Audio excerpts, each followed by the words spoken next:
Welcome students. Our today's topic for physics session is effects of heat, and there are mainly two types of effect, expansion and contraction. We have already seen that expansion and contraction of solid, liquid and gas. हम उसकी theory study कर चुके हैं, but हमें उसका mathematical equation prove करना है और इसके ऊपर के न्यूमेरिकल सॉल्व करने. So let's start. पहले हम देखते हैं सॉलिड का एक्सपांशन. नाउ सॉलिड में एक्सपांशन तीन टाइप में होता है, linear expansion, area expansion and volume expansion. तो पहले हम उसका लीनियर एक्सपांशन देखते हैं, बट उससे पहले हम सॉलिड को एक्सपांशन ऑफ सॉलिड रिवाइज करते हैं. सॉलिड का एक्सपांशन कैसे होता है वो हमने एक एक्सपेरिमेंट किया था. किसी मेटल रिंग में मेटल बॉब इजीली पास हो जाता है, बट आफ्टर हीटिंग वो पास नहीं हो जाता. वाई? बिकॉज वो जो मेटल बार था वो एक्सपांड होता है, उसकी साइज इंक्रीज होती है. कैसे इंक्रीज होती है? उसके जो एटम्स हैं आफ्टर हीटिंग उनकी वो एटम्स की काइनेटिक एनर्जी इंक्रीज हो जाती है, और काइनेटिक एनर्जी इंक्रीज होने के वजह से वो ज़्यादा स्पीड में वाइब्रेट करने लगते हैं, और ज़्यादा स्पीड से एटम्स वाइब्रेट करने की वजह से उनकी स्पेस बढ़ जाती है. मतलब उनको वाइब्रेशन के लिए ज़्यादा स्पेस लगती है और उनकी वजह से उनके शेप में चेंज होता है. इसकी वजह से वो मेटल बार मेटल रिंग से पास नहीं हो जाता. तो लीनियर एक्सपांशन कैसे होता है? सी, यहाँ पे हमने एक मेटल रॉड लिया है, कंसिडर अ मेटल रॉड. अब मेटल रॉड की लेंथ में ही क्यों चेंज होगा? मतलब लेंथ में कैसे एक्सपांशन होगा, थिकनेस में क्यों नहीं होगा? क्योंकि उसकी थिकनेस बहुत कम है, इसकी वजह से थिकनेस में एक्सपांशन नहीं होता, लेंथ में एक्सपांशन होता है. So initially at temperature T0, initial temperature T0 है, the length of initial length of a rod is L0. Now after heating temperature क्या होगा? T means T plus delta T0, T plus T0. तो length expand होगी और rod की length expand होकर जो initial L थी उससे वो चेंज होकर होगी डेल्टा L. तो डेल्टा L कब चेंज होगी? टेम्परेचर अप्लाई करने के बाद, हीट अप्लाई करने के बाद उसका टेम्परेचर जब इंक्रीज होगा तब उसके लेंथ में इंक्रीज होगा. तो डेल्टा L0 किससे डायरेक्टली प्रोपोर्शनल है? Delta L is directly proportional to L0. जब L ही बढ़ेगा तभी डेल्टा L बढ़ेगा. नाउ सेकेंड इक्वेशन कब है? सेकेंड इक्वेशन क्या प्रूफ होगा? L0 और किन चीज़ों से इंक्रीज होगा? जब टेम्परेचर इंक्रीज होगा. तो जब टेम्परेचर हमने इसे हीट अप्लाई की तो उसका टेम्परेचर इंक्रीज होगा और डेल्टा L0 में भी चेंज आएगा. तो delta L0 is directly proportional to delta T. Now combine this equation. New equation क्या मिलेगा हमें? Delta L is directly proportional to L0 into delta T. अगर हमने इसे कंबाइन ले लिया तो, और प्रोपोर्शनलिटी साइन निकालना हो हमें तो हम क्या लिख सकते हैं? Is equals to some constant. So delta L is equals to alpha L0 delta T, and alpha 0 is the coefficient of linear expansion. L0 तो पता है, L0 क्या है? Change in length. लेंथ में कितना चेंज आने वाला है? T0 is the change in temperature, T minus T0, and alpha is the coefficient of linear expansion. तो लीनियर एक्सपांशन ऐसे होता है जो कि लेंथ में इंक्रीज होने वाला है. ये इक्वेशन आपको याद रखना है, दिस इज वेरी इंपॉर्टेंट. तो इस तरह लेंथ में, सॉलिड के लेंथ में एक्सपांशन हो रहा है. So first question for the homework, derive the expression for the linear expansion of solid. Derive the equation for the linear expansion of solid. इसके ऊपर के हम एक न्यूमेरिकल सॉल्व करते हैं. आपके बुक का ही न्यूमेरिकल है. What will be the increasing length of steel rod of length? Steel rod की लेंथ है पहले 0.5 metre. When its temperature is increased by 60 degree. If your temperature is increase by 60 degree, उस rod का temperature अगर हमने 60 degree increase किया और coefficient of linear expansion मतलब अल्फा की वैल्यू दी गई है 0.00013 केल्विन इनवर्स, तो इसके लेंथ में कितना इंक्रीज होगा? तो हमारे पास फॉर्मूला तो ऑलरेडी है, delta L equals to lambda into L1 into delta T. हमें सिर्फ इसमें वैल्यूज पुट करने. लैम्बडा की वैल्यू दी गई है दिस, लेंथ कितनी दी है? 0.5 इंटू 60, सो सो लेंथ में कितना चेंज आएगा, 0.00039 मीटर। सो इतनी लेंथ उसकी इंक्रीज़ होगी। अगर 0.5 मीटर का रॉड है और अगर आपने 60 डिग्री टेम्परेचर उससे इंक्रीज़ किया है तो उस रॉड का इतना एक्सपांशन होगा, 0.00039 metre. This is very easy. अब हम देखते हैं एरिया का एक्सपांशन कैसे होता है। हम सॉलिड का ही देख रहे हैं, बट सॉलिड के 3 हैं, linear expansion, area expansion and volume expansion. तो सेकेंड एक्सपांशन देख रहे हैं हम एरिया। किसी एरिया में कैसे चेंज होता है। Consider plate with initial area A0। हमने अब एक प्लेट ले ली है, this is a plate with initial area A0 at temperature T, same जी पहले जैसे की थी हमने रॉड के time, same. Heated to new uniform temperature T and expand by delta A। अब इसे हीट करना है हमें। आफ्टर हीटिंग क्या होगा, एरिया इंक्रीज होगा। फिर से इसकी थिकनेस में चेंजेस नहीं होने वाले क्योंकि थिकनेस बहुत कम है। अगर आपने देखा इसकी थिकनेस बहुत कम है, इसकी वजह से इसके एरिया में एक्सपेंशन होता है। तो delta A0 is change to delta A।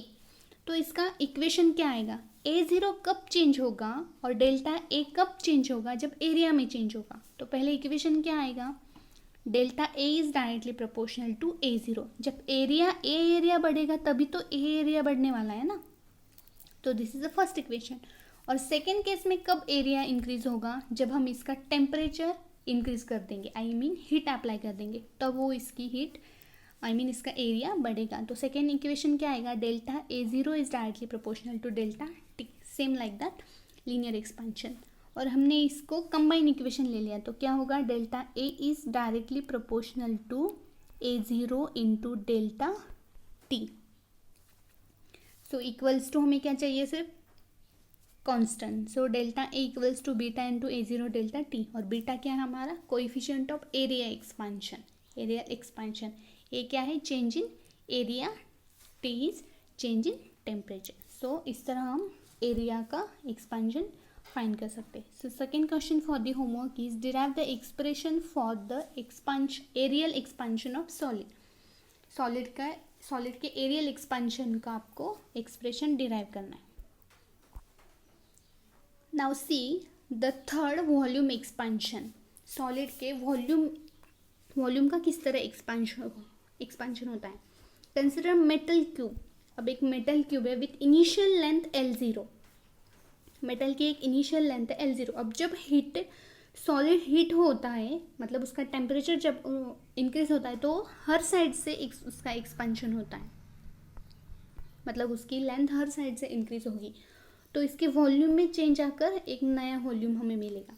तो पहला इक्वेशन क्या आएगा, वॉल्यूम कब चेंज होगा, जब हम हीट अप्लाई करेंगे, आई मीन टेम्परेचर इंक्रीज करेंगे। और फाइनल वॉल्यूम कब इंक्रीज होगा, जब इनिशियल वॉल्यूम चेंज होगा। तो delta V is directly proportional to V0। And second equation क्या आएगा, delta V is directly proportional to delta T। और हमने इसे कंबाइन ले लिया तो क्या आएगा, delta V equals to gamma into delta V0। I mean delta V is directly proportional to V0 into delta T आ जाएगा। और इसका प्रोपोर्शनलिटी साइन निकाल कर हम is equals to some constant. तो गैमा क्या है, कोएफिशिएंट ऑफ वॉल्यूम एक्सपेंशन। तो इस तरह हम वॉल्यूम का एक्सपेंशन फाइंड कर सकते।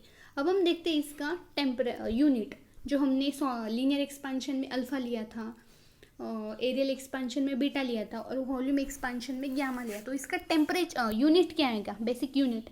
तो गैमा का इससे फॉर्मूला से निकाल कर क्या आएगा, delta V0, new formula delta V0 divided by V0 into delta T। तो V0 का यूनिट क्या हो जाएगा, कैंसिल हो जाएगा। और गैमा का यूनिट क्या आएगा, 1 डिवाइडेड बाय डेल्टा T का यूनिट क्या होता है, डिग्री सेल्सियस और केल्विन। सो डिग्री सेल्सियस ऊपर जाकर क्या होगा, सेल्सियस इनवर्स और केल्विन इनवर्स। तो अल्फा बीटा गैमा तीनों का यूनिट सेम है, डिग्री केल्विन इनवर्स और degree Celsius inverse. So coefficient of volume expansion is defined as the change in volume of solid per unit volume per unit time rise in temperature। ये इसका volume expansion. तो इस तरह हम किसी solid का volume expansion change कर सकते हैं। So third question for the homework is derive the expression for the volume expansion of solid. Volume solid का जो वॉल्यूम एक्सपेंशन है उसका आपको एक्सप्रेशन डिराइव करना है. सी स्टूडेंट्स, अभी हमने देखा कि सॉलिड का linear expansion, volume expansion and areal expansion तीनों के हमने प्रूफ भी डिराइव किए. अब हम देखेंगे expansion of gas and liquid. Expansion of liquid and gas, हमने सॉलिड के 3 एक्सपेंशन देख लिए, बट लिक्विड एंड गैस में क्यों सिर्फ expansion of liquid and gas ही है, मतलब वहाँ पे वॉल्यूम ही एक्सपेंशन है उनका, लीनियर और एरियल एक्सपेंशन नहीं है. लिक्विड और गैस का सी इम्पॉर्टेंट है, लिक्विड में सिर्फ वॉल्यूम एक्सपेंशन है, लीनियर और सरफेस और लीनियर एंड सरफेस और एरिया एक्सपेंशन नहीं है. क्यों नहीं है? क्योंकि लिक्विड और गैस को डेफिनेट शेप नहीं होता. सॉलिड को एक डेफिनेट शेप होता है जिसकी वजह से उसके एरिया में और लेंथ में चेंज होता है, और इसकी वजह से उसका लीनियर एक्सपेंशन भी होता है और एरियल एक्सपेंशन भी होता है. बट लिक्विड और गैस को कोई भी डेफिनेट शेप नहीं होता, उससे सिर्फ वॉल्यूम होता है. इसकी वजह से इसका सिर्फ वॉल्यूम एक्सपेंशन है, एरियल एक्सपेंशन और लीनियर एक्सपेंशन नहीं है. लिक्विड हम किसी भी टैंक में फिल करते हैं तब उसका टैंक का शेप उसे मिल जाता है, सो इसकी वजह से उसका सिर्फ वॉल्यूम एक्सपेंशन है. तो वॉल्यूम एक्सपेंशन कैसे होगा? सेम जो हमने सॉलिड का स्टडी किया वैसे ही लिक्विड का और गैस का भी एक्सपेंशन होने वाला है, वॉल्यूम एक्सपेंशन होने वाला है. बट यहाँ पे सिर्फ आपके बुक में थोड़ा सा चेंज किया हुआ है फॉर्मूला, कोई भी चेंज नहीं है. अगर आपने देखा कि एरिया और वॉल्यूम में भी आपके बुक में फॉर्मूला थोड़ा अलग है, हमने जो डिराइव किया है वही है, सिर्फ थोड़ा सा चेंज है. क्या चेंज है हम देखते हैं. यहाँ पे भी वैसे ही होगा. अगर आपको लिक्विड को अगर आपने हीट किया तो उसके बाद उसका टेम्परेचर क्या होगा? इंक्रीज होगा, तो एक्सपांड होगा, राइज इन टेम्परेचर, जो हमने expansion of and construction of liquid and gas में स्टडी कर चुके हैं. तो पहले क्या होगा? उसका वॉल्यूम इंक्रीज होगा. वॉल्यूम कैसे इंक्रीज होगा? या तो उसका ओरिजिनल वॉल्यूम में चेंज होगा. Delta V is directly proportional to V, and after heating delta V is directly proportional to delta T. अगर हमने इसे कंबाइन इक्वेशन ले लिया तो क्या होगा? Delta V is directly proportional to V into delta T. But proportionality sign change करने के लिए हम क्या लेंगे? Delta V is equals to beta into V into delta T. यही हमारा इक्वेशन है. सिर्फ यहाँ पे क्या चेंज किया हुआ है, मतलब ए इक्वेशन और ए इक्वेशन में चेंजेस क्या है.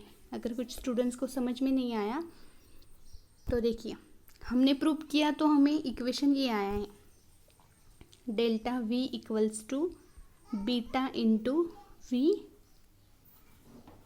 Delta T. कुछ भी नहीं है, सिर्फ वहाँ पे डेल्टा V में चेंजेस है. इसकी वजह से डेल्टा V क्या है हमारा? V2 minus V1 9, final temperature minus initial temperature, और बीटा V डेल्टा T वही है, कुछ भी चेंजेस नहीं है.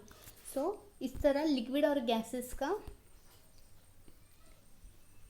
वॉल्यूम में एक्सपेंशन होता है. इसके आपको प्रूव करने की कोई ज़रूरत नहीं है क्योंकि हमने सॉलिड का ऑलरेडी प्रूव किया हुआ है. तो इसी तरह गैस का भी एक्सपेंशन होता है और लिक्विड का भी एक्सपेंशन होता है, बट सिर्फ उसके वॉल्यूम में चेंजेस होते हैं क्योंकि लीनियर उसको कोई डेफिनेट शेप नहीं होने की वजह से उसके एरिया में भी कुछ चेंज नहीं होता और उसका लीनियर एक्सपेंशन भी नहीं होता. I hope students you are getting this point.